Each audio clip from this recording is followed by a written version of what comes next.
are here in a 9-horse horse trailer, and it might not look like what you're expecting, but this is R&G Family Grocers, and today talking with us is Josh Paulson, and he's an employee of this grocery store. Can you tell us, how do you get a grocery store in a horse trailer? Well, it took a lot of effort with Katie and Scott, their idea, and also some fundraising and very generous benefactors to be able to make it into what it is. So it's and it's more than a horse trailer. Let's elaborate on what this is. Yes. We have fresh food, we have frozen food, we have refrigerated and canned. So we're able to be a grocery store that's able to travel into food deserts in the city of Tulsa. And food deserts, you want to elaborate on what it's defined as there's certain, I think, income level, but mainly it's over a mile to a real food, right, to produce that's fresh.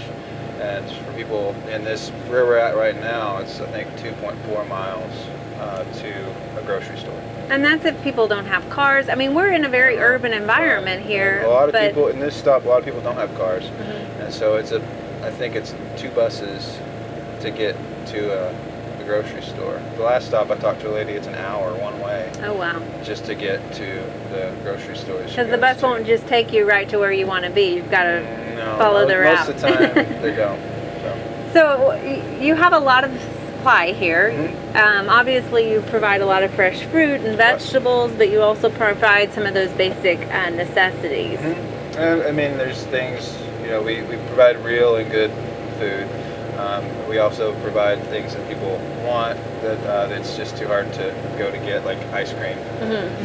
To go an hour to try to get ice cream to put into your freezer is not very logistical. Right. It's not going to work, except for in the winter. And so we've got juices, we've got things for kids that are healthy, we've got things for people that are older that are healthy, things that like the insured kind of products. Like some of our customers are actually prescribed by their doctor to have it, but to go to the store to get it, I mean, it's a lot of effort for somebody who's in their 90s. Yeah, and this is just one aspect of the Healthy Community Initiative. Right.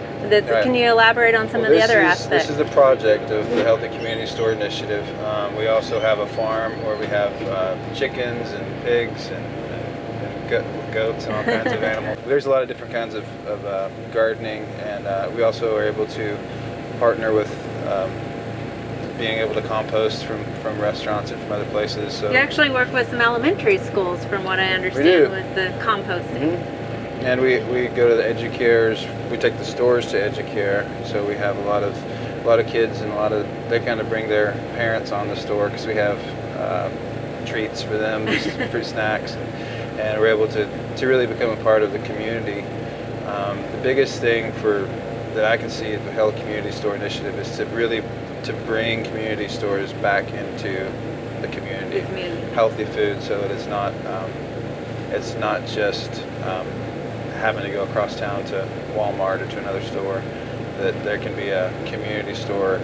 These stops are really, we're trying to incubate and get people that are able to do it, communities, to be able to have a brick and mortar store in their community that they're able to take an ownership of. Something other than a convenience store. That sometimes doesn't provide the healthiest selection. And there's things that we don't offer, like pop and stuff like that. That we don't do that because there's a lot of people that do that and take EBT for that. So we don't really have to. And you do take EBT and SNAP programs and the double up bucks and all of that. You offer all of that to your clientele. So this mobile grocery store goes to 18 different sites? I believe so. 17 or 18. Throughout, and a lot of them are either Section 8 housing or daycares that are senior living facilities. Right. Is that correct? Or a lot of them are, and the educares, and we also go to some parts of town that just don't. It's a food desert. It doesn't have Well, obviously this takes the work of a lot of different people, and absolutely. You've got some volunteers that help you, and we're going to speak with one of those. Okay, awesome. Thank you. Thank you. Hi, Hi, Roy. So Hello. you're one of the volunteers here that make this work. Can you tell me a little bit about how you got to be a volunteer here? Well, I first met Katie 2 or 3 years ago. She came to our synagogue to speak to us about the food desert problem, which was not a term I was even familiar with at that time.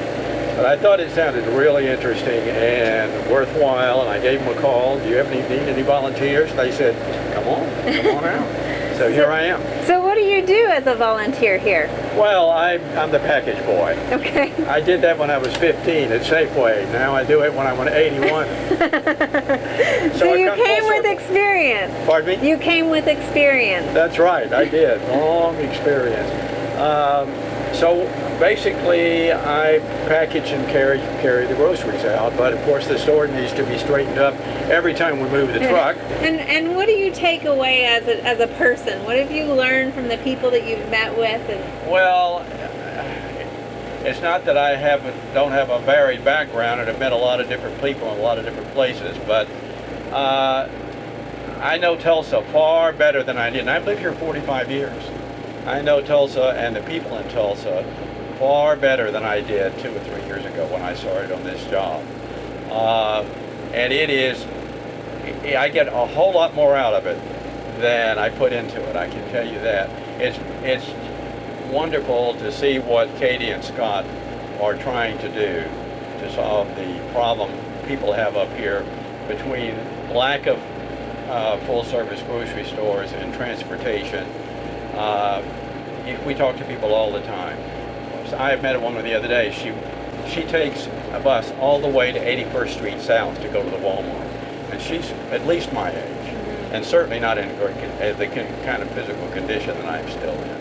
And that's just typical of the problem that these folks have up here. So just to be able to help a little bit, but more often, it's really one of the good things is that more and more the city council and the mayor seem to be talking about this problem, trying to address this problem. And I think it's great that the community's pulling together, and it takes all types of people to help, whether those are volunteered or paid.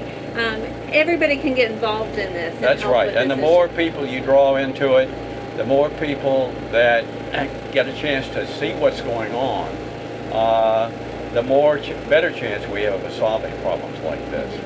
And I know we're a gardening show, but one of the reasons why we wanted to highlight this program is because ultimately this is where a lot of the food from the garden goes.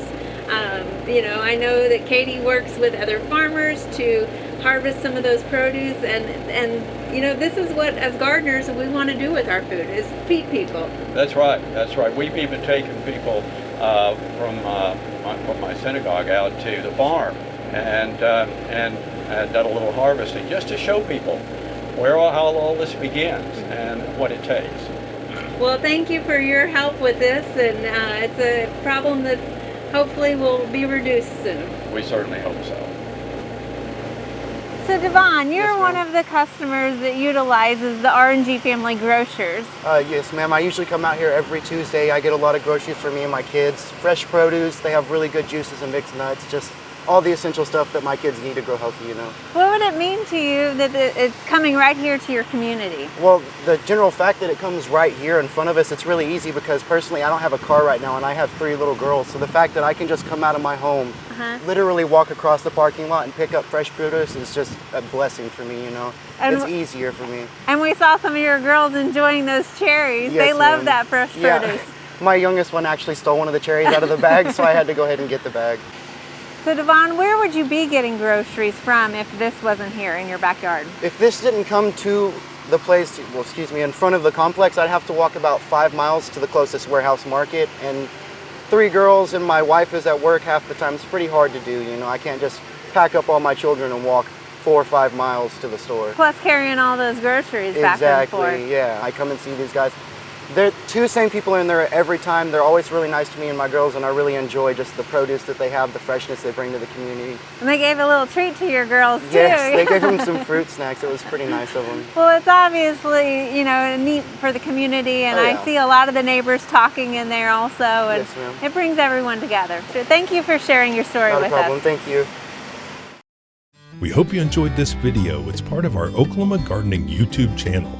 You can also find even more videos on our OK Gardening Classics YouTube channel. And join us on social media for great gardening tips, photos, and discussion.